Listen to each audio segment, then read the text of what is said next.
to know how to make a real Cornish pasty with a real Cornish lad? Top secret recipe. Keep watching.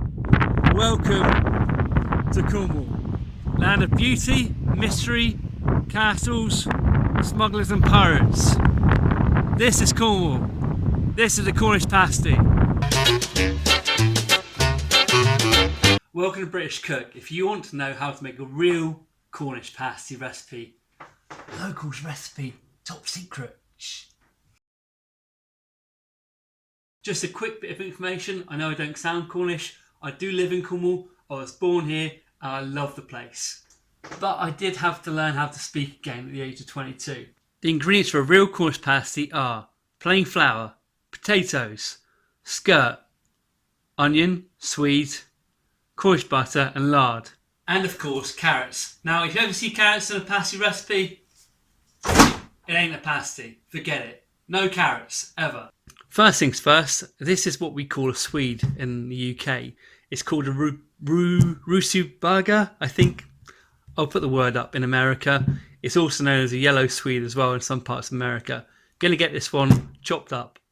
So just cut the outside off and then we're going to cube this up into small cubes about half a centimetre across. We need 175 grams of swede. 175 grams. If you're chopping this up for the first time and you've not chopped one up before, just be a little bit careful. They're quite hard to cut sometimes. When I'm making my pasties, I always do it in the same order. First of all, I cube the swede like you've just seen. I then chop the onion. This is one large yellow onion. That's around about 300 grams. I'll put that up in cup size now. Don't forget, I've got 3 special tips coming up very shortly. One large yellow onion, around about 300 grams of onion. I'm going to put that up in cup size now. And don't forget, if you enjoy this type of cooking and want to learn more about British food, British culture, British cooking, or Cornish food, Cornish culture, and Cornish cooking, click that subscribe button down below. There's lots more coming up soon. We're going to dice this onion up, quite small but not too small. So roughly chop your onion up like this. Nice big chunks. What I'm going to do is slice this very, very finely. So what you want to be doing is making small, thin little slices of the potatoes. Don't let them get too wide. If they get like that, just chop them in half. Once you've prepared your vegetables, your meat. There's only one meat you can really put in a pasty. In England, it's called skirt. In America, you could use chuck, and I think in France, a similar cut is almost like bavette. In fact, let me show you where I got this delicious Cornish beef skirt from. If you don't want to watch this, no problem at all. Just skip forward about 30 seconds and I'll give you those 3 secret tips.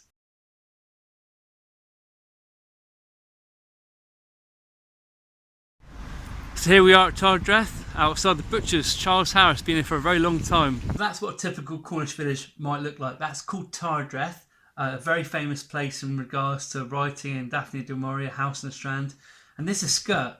Skirt creates a delicious beefy gravy when you cook it in a pasty. Beautiful. These fatty bits, if you get big chunks of fat, maybe take them off. Being honest with you, this just adds to flavour. This is what makes a pasty so delicious. We need 400 grams of skirt, and what we're going to do is we're going to cut it into chunks. I don't know if you're aware as well, the pasty comes from mining originally. The pasty is a traditional Cornish dish that was taken down the mines by the miners. These mines just go deep underground, out under the water, miles deep. They used to take them down, hold them by the crust and eat them that way because they often used to get arsenic or poisons on their fingers. The ladies that used to sell pasties or the wives used to go to the mine shafts and shout down the mine shaft, "Oggy, oggy, oggy." And the shout would come back, "Oi, oi, oi," if they wanted the pasty. So I'm going to start cutting those strips across the strip to make it more tender into nice big meaty chunks. A pasty is a pretty serious thing. It's protected by European Union laws. It has to be made in Cornwall to be called a Cornish pasty. It has to be at least 12.5% meat. And it has to have the ingredients in it that I put in it. Good quality, local Cornish beef. So don't forget, no carrots, no coriander, ever. For a Cornish pasty, for me, you need short crust pastry. There's no other way. You can go and buy it. I'm going to show you quickly how you can make your own pastry as well. So if you enjoy this type of cooking, don't forget to subscribe for free. The subscribe button's flashing up now. So if you want a pasty just like the locals make at home, try making this pastry. As I do it, I want to go through those 3 tips I mentioned at the beginning. It's going to be worth waiting, trust me. So if you want pastry just like you saw in the photograph when you clicked, and just like you saw in the video at the beginning, give this a try. This is the only way to make it. It's so good. First up, 500 grams of plain flour. You can sieve it. We're going to be rubbing lard and butter into there anyway, so you don't really need to, being honest. The colder we can make this pastry, the better it will turn out. I've even been known at times to put the flour in the fridge in a bag. We're going to be using Cornish butter. Making butter at home is so cheap and easy. It's really, really quick and really nice as well. And we're going to be using lard. Lovely lard. Delicious. This is what makes the pastry so good. So to add to the plain flour, 125 grams of butter and 125 grams of lard. And what we're going to do is we're going to cube it up and mix it in with our fingers. You could use a machine if you wanted to mix the two, but don't overwork it and make it too hot. Okay, so we've got our lard and our butter all cubed up. And then what we're going to do is just going to mix it into the flour and break it up with our fingertips. Okay, so that's roughly mixed in. We'll add 6 tablespoons of water. That's 1. So 6 tablespoons of ice cold water in there. Give that a squeeze and a mix and start making that into that nice thick pastry. So just mix that water in and round it into a nice ball. What we're going to do now is pop that in the fridge for 20 minutes. This is really worth doing in advance if you want to have this lovely pastry and this pasty. It's a beautiful thing. Lovely. Cover it with cling film and pop it in the fridge for 20 minutes. So as soon as you pop your pastry in the fridge, turn your oven on to about 210 degrees Celsius. And that's coming up in Fahrenheit right now. 3 tips come in the next bit. I promise you it's so much easier to show you with the pasty itself rather than just talk about it. So that's what I'm going to do. 3 tips coming up. Keep watching. Okay, so this has been in the fridge now for about 20 minutes. Quite nice and solid. What I'm going to do is I'm going to chop that into 4 pieces. I'm going to put a bit of flour down here and then we're going to roll it out into a circular shape. Cut it into 4 pieces. See how that's changed the pastry? It's gone nice and compact now. So we're going to roll these out one by one to 4 different pasties. Try and use plain flour if you can. Just pop a bit of that down into a small sort of round ball. Pop it down there. We're going to roll it out into a nice big circular area.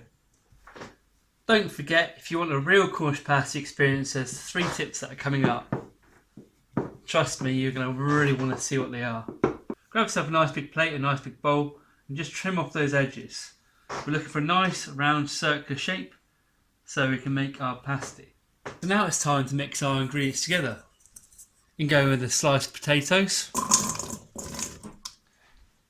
In goes the diced swede. In goes the chopped onion. In goes the skirt. On top of that, at this point, you want to put in at least 1 tablespoon of salt and 1 tablespoon of pepper. It sounds like a lot, but you want a lot of seasoning in these pasties. Give that a good mix together. If you've ever been to Cornwall and you've tried a pasty, let me know in the comments down below. As I said, there's still 3 tips that I'm going to use just to make this pasty come out absolutely perfectly. So keep watching. So just get an egg and whisk it up. What we're going to do before we start putting the filling in, just go around the edge of here, just create a little bit of a seal. So when we come to crimping in a minute, first of all it moistens it up a little bit. Secondly, it ensures that you get a good seal there when you get that crimp on. This one a little bit. If it does split a little bit, just push it back together as best you can. Don't worry, we're going to be folding over in a minute. With this mixture, take about 1/4 of the mixture and you want to put it in 1/2. So I'm going to be folding over this way. So I'm going to pop mine in there like that. I'm going to try and make sure you've got a bit of everything in there. Some people do layer it an awful lot. As I said, I do know a lot of people that layer these. I don't think it makes a massive amount of difference. Plus it's a bit of pick and mix. First tip coming up right now. So we've got a pasty and we want to make some gravy inside it if we can while it's baking without messing around the ingredients too much. So tip number 1, get some flour, just a little bit of flour, and pop that on top of it. Tip number 2, this is where it gets interesting. I've got a video on how to make Cornish clotted cream at home. I always put a good dollop of clotted cream in my pasties. I know this isn't on the original recipe, but people have been doing this for donkey's years. As long as pasties have been around. Chuck a little bit of clotted cream on there, just on top. It melts with the flour. And this is tip number 2. It makes a lovely gravy. So we're going to put the flour in, the clotted cream on top, just a little bit of that. If you want to know how to make clotted cream at home, it's so cheap and so easy. I've got a video to that coming up right now. Making clotted cream at home saves you a fortune compared to the supermarkets. You can go into the supermarket on a Sunday afternoon or on a Monday evening when the reductions have been done, and you'll always find cream to make clotted cream with. So have a look at that. Now you need to carefully lift this over. Oh, just push that down. Now when you're doing this, you might find the filling comes out a little bit. If that's the case, just try and do it gently so you can either push the filling up or remove the filling completely. Because what we're going to be doing next is crimping it together. We need a good centimetre or so of pastry to do that. Just going to flatten that down a little bit. And I've probably got the camera in the wrong position to show this, but when you want it to crimp, you want to basically push the pastry down, as I have done, just flatten around the edges, make sure you've got nothing poking out there. You need to pull the pastry towards you, fold it over and push it down. Pull it towards you, fold it over and push it down. Pull it, push it down. So when you finish crimping the pasty, make a small hole with a fork on top. Reason is you want to be able to let the steam come out a little bit, and also what we're going to be doing is putting some liquid in there about 20 minutes before it finishes off. Tip number 3, how to make a moist pasty. Going to be putting a little bit of water in there just as it comes to the end of cooking. Okay, so a little bit better on the second pasty. It's still not perfect, but make the hole, then we're going to egg glaze it like we have done with this one. So we're going to put this pasty in the oven at 210 degrees Celsius for 15 minutes. After 15 minutes, we're going to turn the oven down to 180 degrees Celsius. So that's 210, then 180. I'll put that all up in writing now. Now that's what you call a proper Cornish pasty. Look at the size of them. Beautiful. So there we go. 3 pasties. I've made 4. The 4th is on a different tray. Out of the oven. 210 degrees for the first 15 minutes. Then you want to put it onto 180 for about 45-50 minutes. Absolutely delicious. These are huge. Absolutely huge, these pasties. They take up a big cross ring like that. Look at that. Delicious. Give this recipe a try. You will not regret it. If you haven't subscribed already, feel free to subscribe. And please share this video as much as you can. Share it everywhere. Show everyone how easy it is to make delicious Cornish pasties. Okay, so it's a moment of truth. I'm going to show you what it looks like inside. My last pasty video, I'm ashamed to say, the 6 kilo pasty, started eating it straight away. Here we go. Nice thick, look at that. Nice thick crust, held all together. Beautiful inside. Nothing like it. Lovely and moist. Delicious.